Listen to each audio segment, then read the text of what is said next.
বিরতির পরে আবারও স্বাগত নিটল টাটা টেবিল টকে। আমরা কথা বলছিলাম সড়ক দুর্ঘটনা দায় ও করণীয় এই শিরোনামে। আমরা আবারও ফিরছি আমাদের অতিথিদের সঙ্গে আলোচনায়।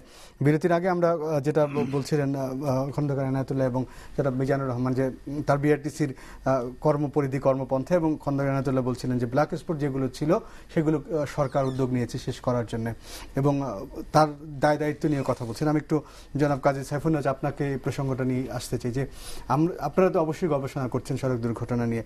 বিআরটিসি গাড়িও মাঝে মধ্যে দুর্ঘটনা ঘটায় এবং দুর্ঘটনায় পড়ে, এবং সড়ক পরিবহন মালিক সমিতি যে কাজগুলো করছে সেই জায়গায় দায়িত্বশীলতা আসলে কতটুকু দেখতে পাচ্ছেন সব মিলিয়ে?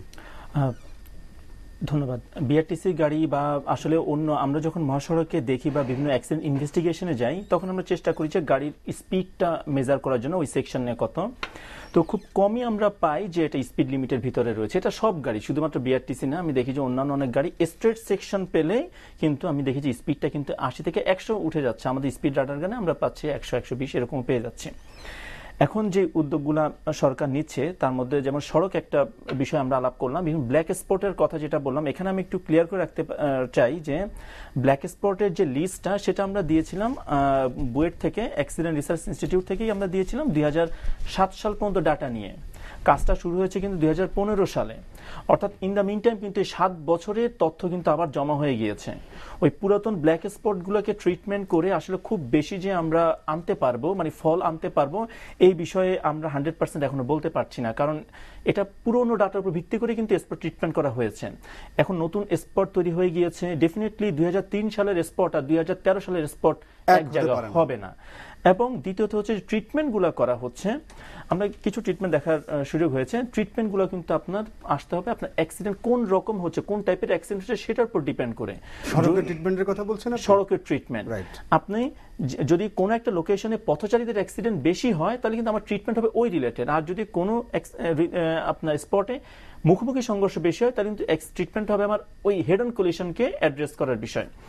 তো এই ক্যারেক্টারিস্টিক্স অ্যানালাইসিস ছাড়া যদি ট্রিটমেন্ট হয় সেটা আসলে খুব বেশি সিগনিফিক্যান্ট, আমরা যে স্ট্যাটিস্টিক্যাল সিগনিফিক্যান্ট আসলে খুব বেশি হয় না। শুধুমাত্র অ্যাক্সিডেন্ট পূর্বে ছিল 10টা পরে হলো 7টা, এটাই কিন্তু সাকসেস না।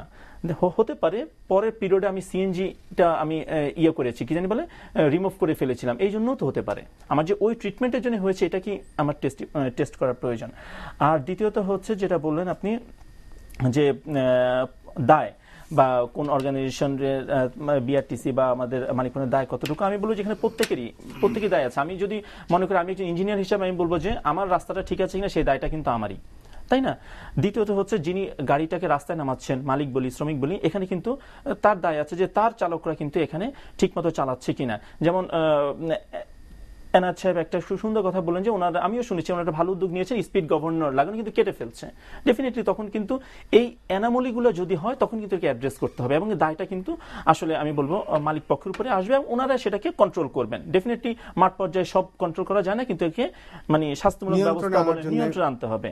থার্ড যেটা বলেন যে যানবাহন আমাদের যে ব্যবহারকারীরা, ডেফিনেটলি আমি বলবো যে এখানে মালিক পক্ষ যেমন যানবাহনের জন্য দায়ী, সড়কের ক্ষেত্রে আমি বলবো আমি ইঞ্জিনিয়ার হিসেবে ডেফিনেটলি আমি রিসার্চ করছি, আমার সেখানে দায়বদ্ধতা আছে। পাশাপাশি যারা ব্যবহারকারী বলতে এখানে চালকও চলে আসছে, আমার যাত্রীরাও চলে আসছে, পথচারীরাও চলে আসছে।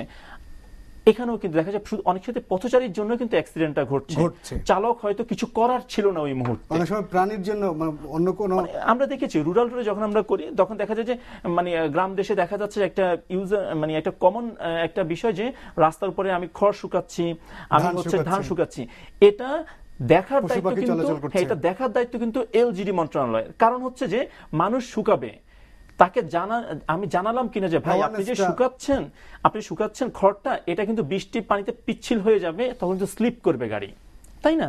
তো বিষয়টা হচ্ছে এইরকম যে প্রত্যেকের এখানে দায়বদ্ধতা আছে এবং প্রত্যেকে এটা মানে আমি যেটা প্রথমে বলেছি একটা নির্দিষ্ট কারণে যেহেতু ঘটে না, তো একটা নির্দিষ্ট ব্যক্তি বা একটা নির্দিষ্ট অর্গানাইজেশনকেও দায়ী করে কিন্তু এখানে হবে না। আমরা আপনার কাছ থেকে এবার একটু খন্দকার এনায়েতুল্লাহর কাছে আসবো, তারপরে স্যার আপনার কাছে যাবো। যেই বিষয়টা আপনাকে একটু বলতে চাই, আপনারা বলছিলেন অ্যাওয়ারনেসের কথা এবং আপনারা বলছেন সেই জায়গাটাতে আমরা এখনো দেখি, আমরা যখন গাড়িতে যাই এখনো আপনাদের ড্রাইভাররা মোবাইলে অহরহ কথা বলেন, যে নিষিদ্ধ কাজগুলো আইনের মধ্যে যেগুলো আছেন সেগুলো তারা পালন করছেন না। আমরা যখন গাড়িতে উঠি দেখি এটা একটা সড়ক দুর্ঘটনার বড় কারণ, এবং যখন দুর্ঘটনা ঘটে সেখানে চালকদের দায়ে যে দায় সেটা থেকে আইনের অনেক মারপ্যাচ আছে, আপনাদের দাবি দেওয়া আছে, শ্রমিকরা তখন একজন চালককে দায় করলে আইনের কিছু ঘটনা ঘটছে। সব মিলিয়ে যেটা আমি আপনার কাছে প্রশ্ন দিতে চাই যে এই ঘটনাগুলো যাতে না ঘটে, এই ব্যাপারগুলো যাতে না ঘটান চালকরা এবং সহকারীরা, এটার এখনো কেন নিয়ন্ত্রণে আনা গেল না? আপনারা কেন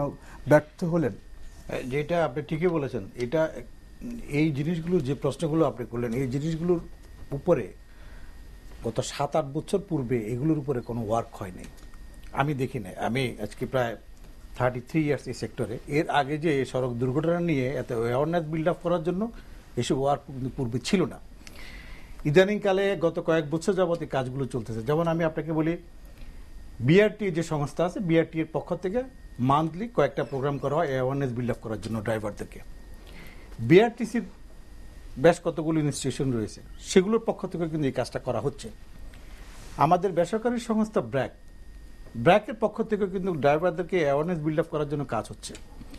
আমরা যারা পরিবহন মালিক, আমরা যারা রয়েছে, আমরা শ্রমিকদেরকে, আমাদের চালকদেরকে ওইসব জায়গাগুলোতে পাঠাচ্ছি যে তারা ট্রেনিং এর জন্য, তারা যেন শুধু গাড়ি চালাইতে পারলে সে চালক হইল না, আরো যে তার কিছু জ্ঞানবোধ প্রয়োজন আছে সেগুলো যেন সে বুঝতে পারে, শিখতে পারে। পাশাপাশি আমরা কোনো মালিক আছি যারা আমরা প্রতি কয়েক মাস পর পর ড্রাইভারদেরকে নিয়ে অনেকক্ষণ সময় দিই, তাদেরকে বুঝাই যে কিভাবে করলে পরে কোনটা করা উচিত না, কিভাবে করলে দুর্ঘটনা কম হবে। যেমন দুর্ঘটনার জন্য উনি যে কথাটা বললো, দুর্ঘটনার জন্য দায়িত্ব কিন্তু দায়িত্ব সবাই, অবশ্যই আপনি দেখেন হাইওয়ের পাশে যদি হাট বাজার, ধান শুকানো থেকে আরম্ভ করে সবকিছু থাকে, গরু চড়ানো সবকিছু থাকে, এবং সেখানে যদি স্লো মুভিং গাড়ি এবং ফাস্ট মুভিং গাড়ি একই সাথে চলে, সেখানে তো দুর্ঘটনা ঘটবেই। সেখানে তো দুর্ঘটনা না ঘটার জন্য, এগুলো কমিয়ে আনার জন্য ইতিপূর্বেকার যে সিদ্ধান্ত ছিল যে 3 হুইলার রাস্তায় হাইওয়েতে বন্ধ করা, সেটা একটা ভালো উদ্যোগ ছিল, মাননীয় মন্ত্রী যে উদ্যোগটা নিয়েছিলেন। ইদানিংকালে আবার কিছু ছেড়ে দেয় এবং কিছু জায়গায় দেখা যাচ্ছে। তো সেটার জন্য সরকারের পক্ষ থেকে আবার হাইওয়েগুলোর পাশে সার্ভিস রোড করার উদ্যোগ নেওয়া হয়েছে, তারা যেন চলাচল করতে পারে। সার্ভিস রোড থাকবে, সার্ভিস রোড দিয়ে স্লো মুভিং গাড়িগুলো সার্ভিস রোড দিয়ে চলবে। আমি মনে করি এই কাজগুলো করলে পরে দুর্ঘটনার হার আরো কমে আসবে। আর পাশাপাশি আমরা মালিক শ্রমিক যারা, আমাদেরও দায়িত্ববোধ অবশ্যই আছে। আমরাও চাই দুর্ঘটনা কমে আসুক।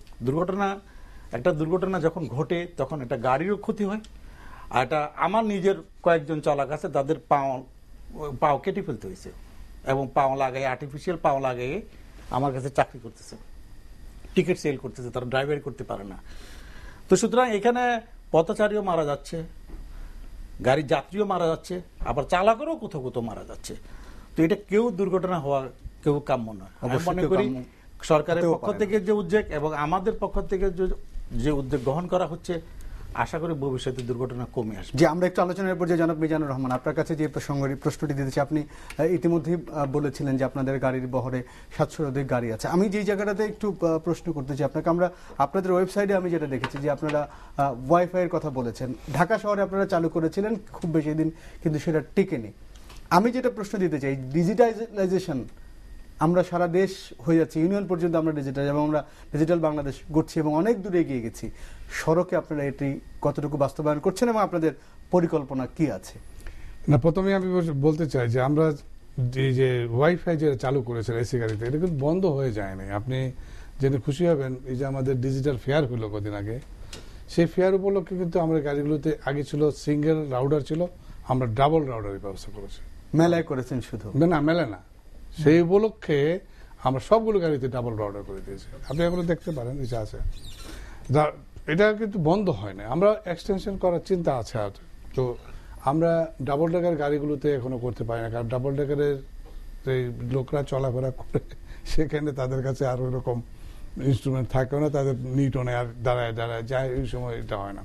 আমরা শুধু এসি গাড়িগুলো যেগুলো চলে ঢাকা শহরে, এগুলোতে করার চেষ্টা করছি। আর এর বাইরে তো আর পারা যায় না, মানে ঢাকার বাইরে এগুলোতে সম্ভব হয় না, ওই আপনার সেই রাউডার কাজ করে না, কাজ করে না।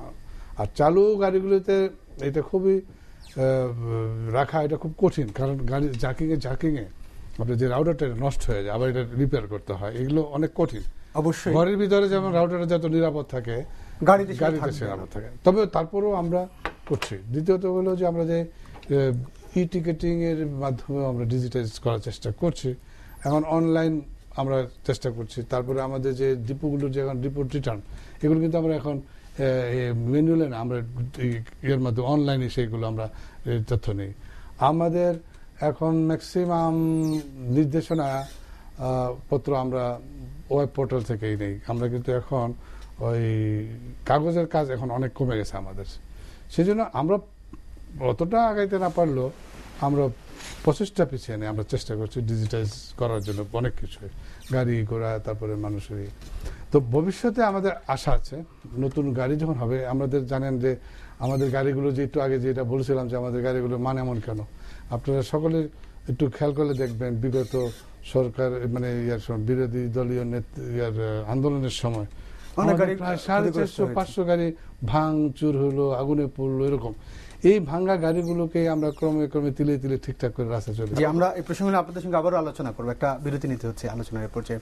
দর্শক, নিটল টাটা টেবিল টকের আলোচনার পর্যায়ে আরো একটি ছোট্ট বিরতি নিচ্ছি, ফিরছি খুব শীঘ্রই, কোথাও যাবেন না, আমাদের সঙ্গেই থাকুন।